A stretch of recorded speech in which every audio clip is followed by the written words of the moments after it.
Power washer back here again. We're working on our hose reel guide for the Titan reel. Again, in the first video talking about how far, where everything needs to be spaced. We actually went ahead and put bolts there, which worked out pretty well as far as spacing. It's a lot closer than it was where it was just completely off.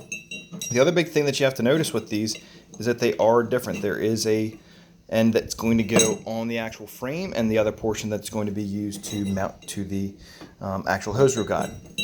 This longer side is what actually needs to be on here like that. Otherwise the holes in there won't line up. Also that back has got, I'm sorry, I'll show you here how it's not just a straight circle. It gives you a little bit of play there. When I put this side on, I actually had a little bit too tight on those, and so it didn't line up properly. What we can do is just put a small wrench in there to get that tightened now, but pretty sure that once we actually start tightening the top part, it'll all tighten itself together. We'll do the same thing on the other side and get this all wrapped up. So yeah, we're using the impact gun, and then we'll just get a long socket. Should be sufficient to get up underneath there. This will be fairly easy to just secure that. We'll just impact from the bottom and hold up top.